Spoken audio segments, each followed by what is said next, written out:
کیا مسلم لیگ نوابوں اور جاگیرداروں کی پارٹی تھی؟ اور کیا اسے انہوں نے انگریزوں کے اشارے پر بنایا تھا؟ یہ ہے ہمارا آج کا موضوع۔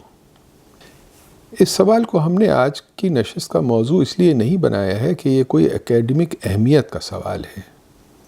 یہ سوال میرے لیے اس لیے اہم اور بنیادی ہے کہ اس کے پیچھے مسلم لیگ، مسلمانوں کی اپنے سیاسی حقوق کی جدوجہد اور تحریک پاکستان کو دیکھنے کا ایک پورا نظریہ اور نقطہ نگاہ ہے، جس کی بنیاد پر پچھلے 100 سالوں میں ایک پولیٹیکل نیریٹو بلڈ ہوا ہے، جس کے مطابق مسلمانوں کی سیاسی شناخت اور ان کی سیاسی حقوق کی جدوجہد اور تحریک پاکستان کو نظریاتی بنیادوں پر ریجیکٹ اور رد کیا جاتا ہے۔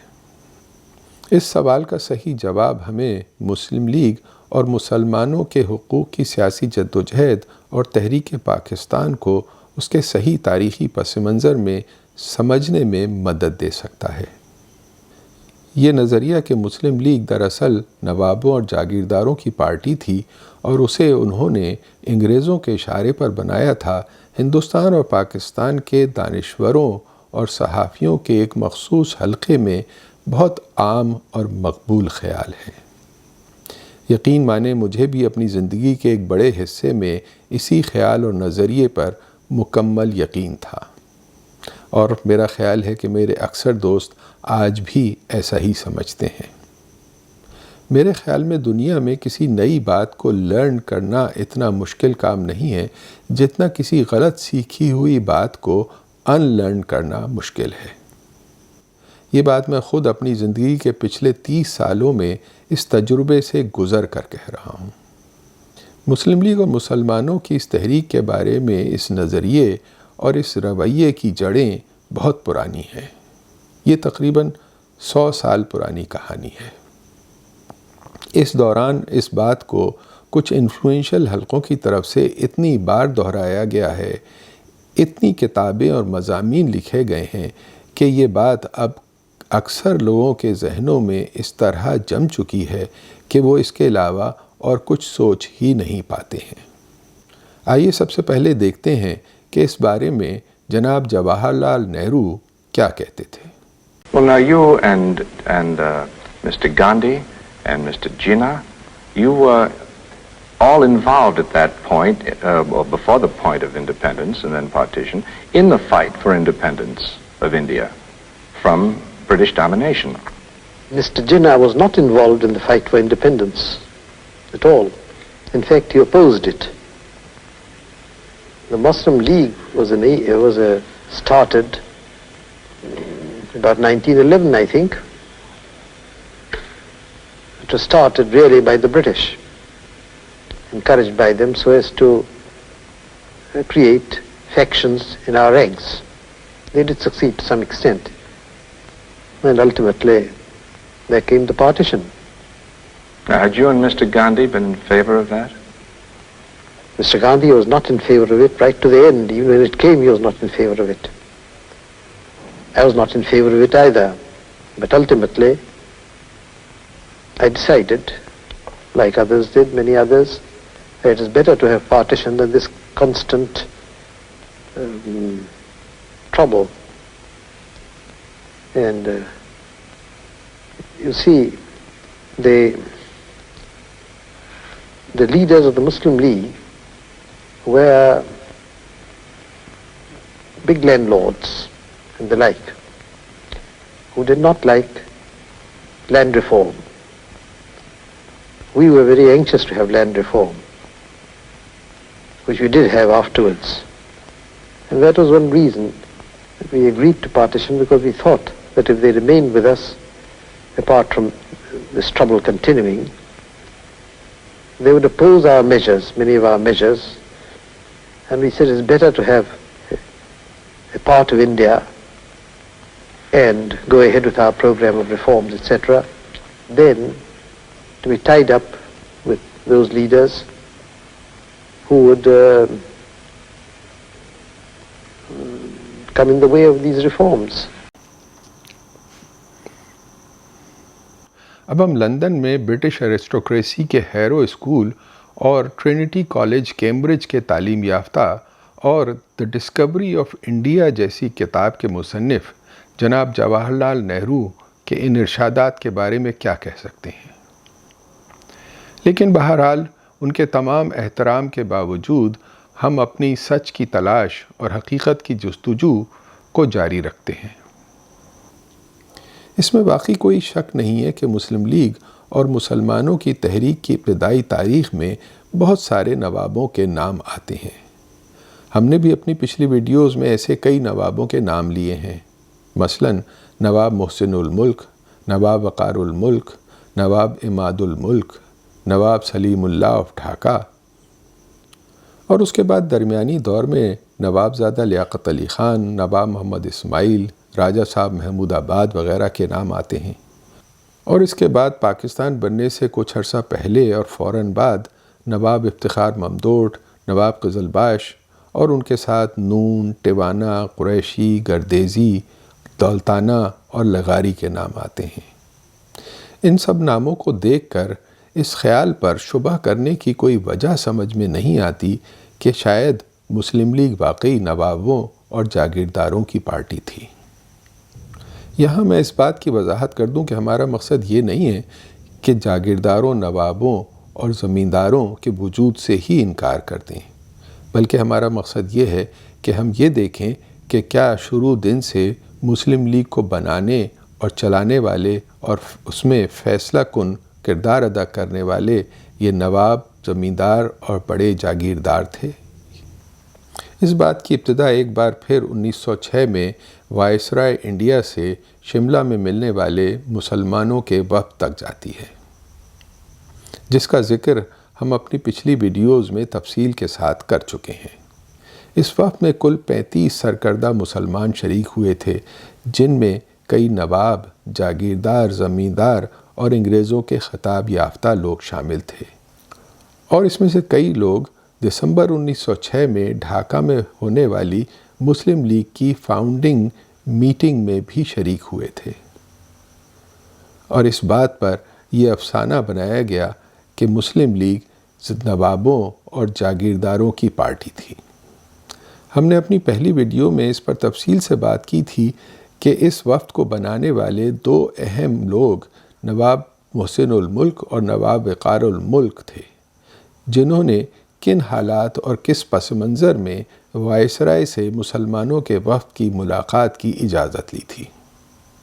اگر ہم اس وفد کے 35 اراکین کی فہرست پر ایک قریبی نظر ڈالیں تو یہ بات آسانی سے نظر آ جاتی ہے کہ اس وفد کے آدھے سے زیادہ اراکین زمیندار، نواب اور جاگیردار نہیں تھے، بلکہ وہ شمالی ہندوستان کے تعلیم یافتہ درمیانہ طبقے کے گھرانوں سے تعلق رکھتے تھے، اور یہی وہ لوگ تھے جو مسلم لیگ کو بنانے والے، اس کو چلانے والے اور اس کے اصل روح رواں تھے۔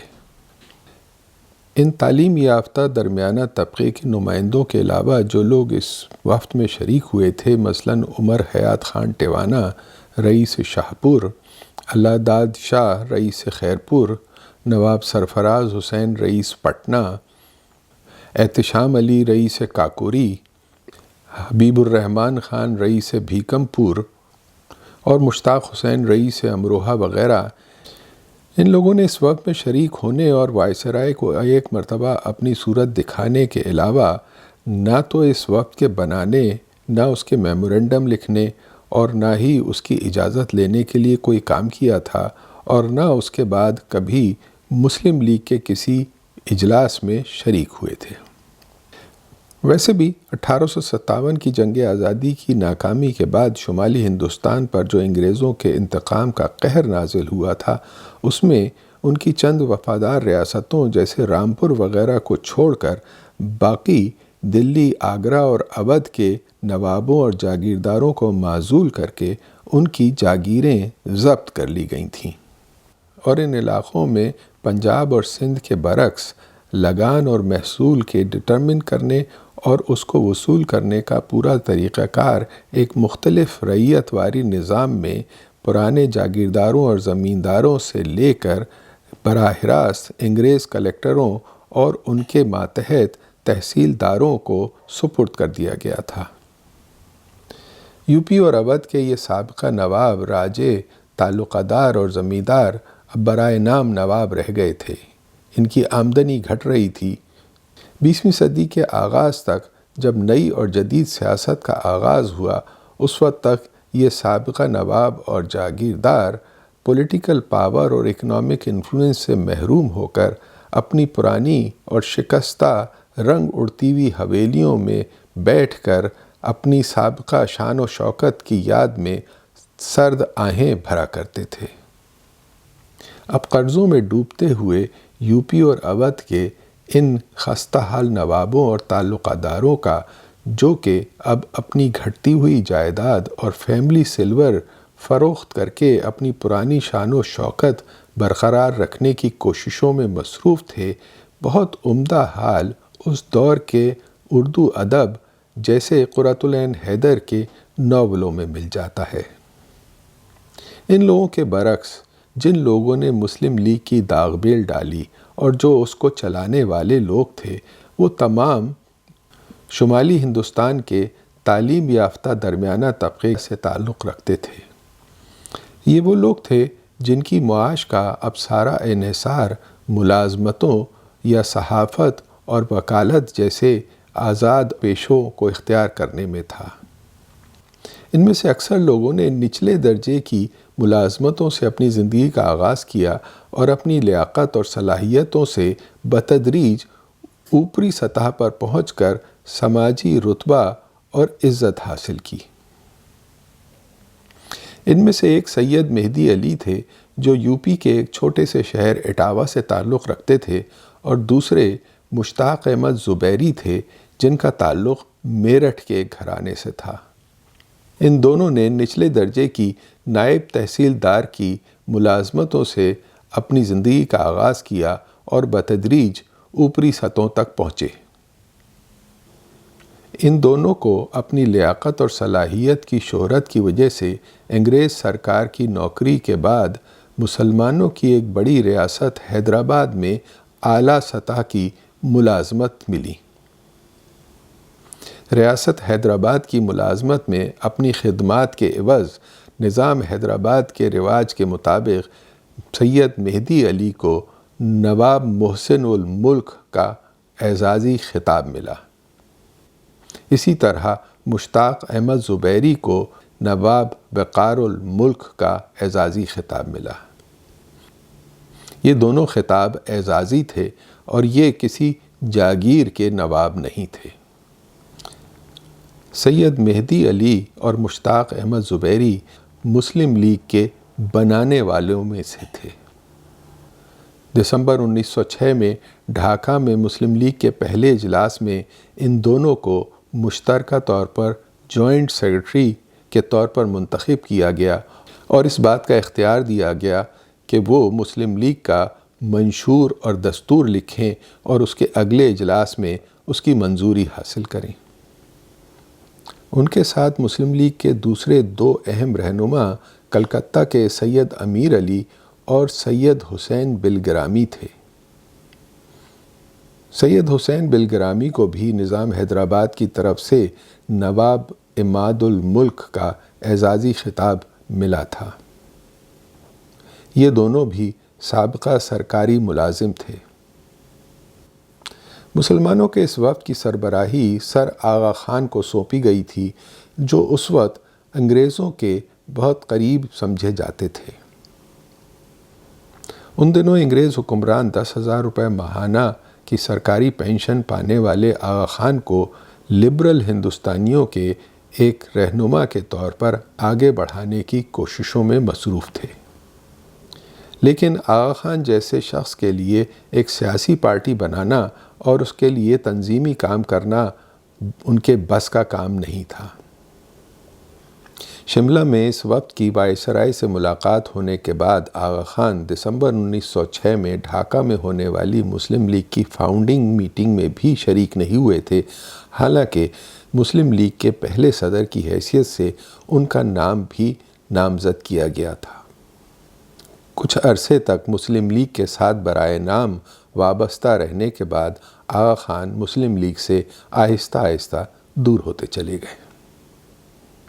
اسی طرح ڈھاکہ کے نواب سلیم اللہ، جنہوں نے مسلم لیگ کے بنانے کا ریزولوشن پیش کیا تھا، ان کے نواب ہونے کا بہت چرچا ہوتا ہے۔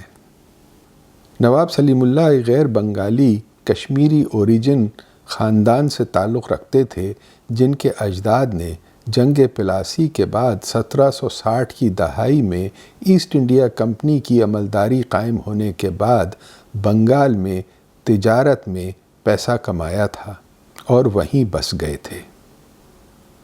انہوں نے انگریز سرکار کے ہاتھوں معزول ہو جانے والے مسلمان زمینداروں سے کچھ زمینی جائیداد خریدی تھی، جو انہوں نے ایک فیملی ٹرسٹ میں انویسٹ کی تھی۔ انگریز سرکار کی طرف سے نواب سلیم اللہ کے والد احسان اللہ کو پہلی مرتبہ اعزازی نواب کا خطاب 1877 میں دیا گیا تھا۔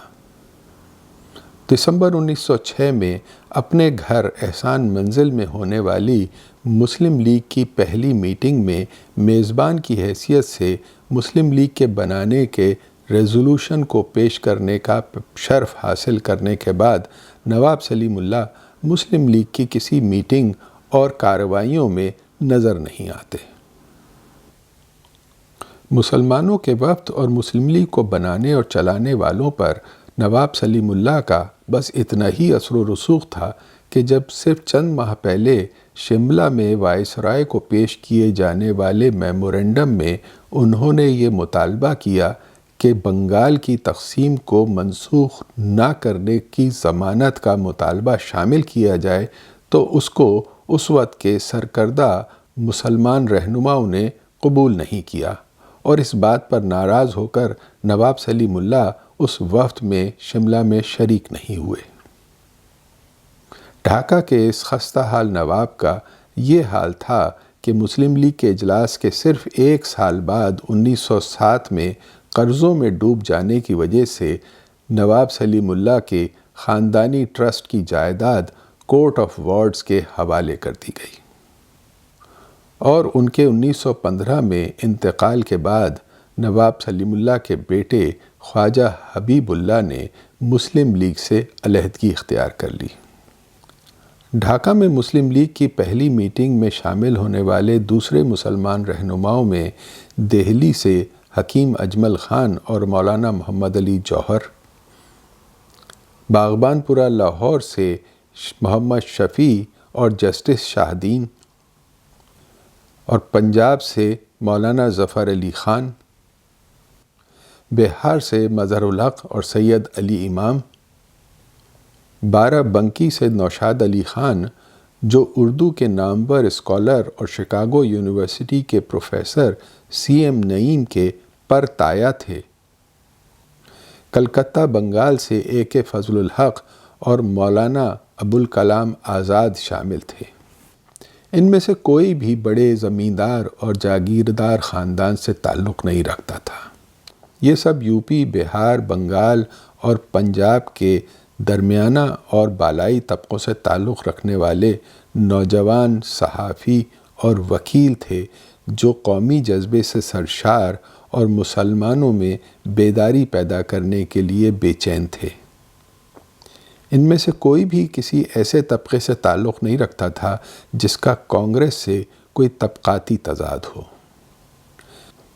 بلکہ ان میں سے چند ایک کو چھوڑ کر باقی تمام بعد میں کانگریس میں شامل ہوئے تھے۔ کیا کانگریس میں شامل ہونے کے بعد یہ لوگ جاگیردار اور نواب اور انگریز کے پٹھو نہیں رہے تھے؟ مسلم لیگ کے یہ سارے بنانے والے کانگریس کے اہم اور نامور رہنماؤں سے معاشی اور سماجی حیثیت میں بہت کم تھے۔ مسلم لیگ کا پہلا باقاعدہ اجلاس 1907 میں کراچی میں ہوا تھا، جس کی صدارت کسی نواب، جاگیردار یا زمیندار نے نہیں کی تھی، بلکہ اس کی صدارت بمبئی کے ایک بوہری تاجر آدم جی پیر بھائی نے کی تھی، جو بمبئی میں گلیوں میں چھابڑی لگانے سے ترقی کر کے ایک بڑا تاجر بنا تھا۔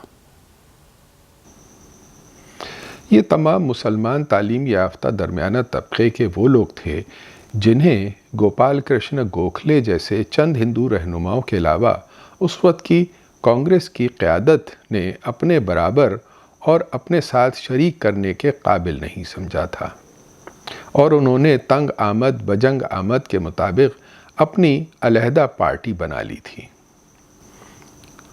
گوکھلے ان چند ہندو رہنماؤں میں سے تھے جنہیں مسلمانوں کو ہندوستان کی تحریک آزادی میں اگر بالکل برابر کا نہیں تو کم از کم احترام کے ساتھ ایک فیلو ٹریولر کے طور پر شریک کرنے کا احساس تھا۔ آغا خان جو گوکھلے کے قریبی دوست تھے، انہوں نے اپنی بائیوگرافی میں لکھا ہے کہ مجھے یقین ہے کہ گوکھلے اپنی پارٹی کے رویے کو بدلنے کے بارے میں بہت فکر مند تھے۔ وہ سب کے سامنے تو کبھی اعتراف نہیں کر پائے تھے، لیکن وہ نجی محفل میں ہمیشہ اپنے سیاسی دوستوں اور ہم سفروں کے اس رویے سے بہت دکھی ہوتے تھے کہ وہ کس طرح ہندوؤں اور مسلمانوں کے درمیان ایک مستقل پھوٹ کے بیج بو رہے ہیں۔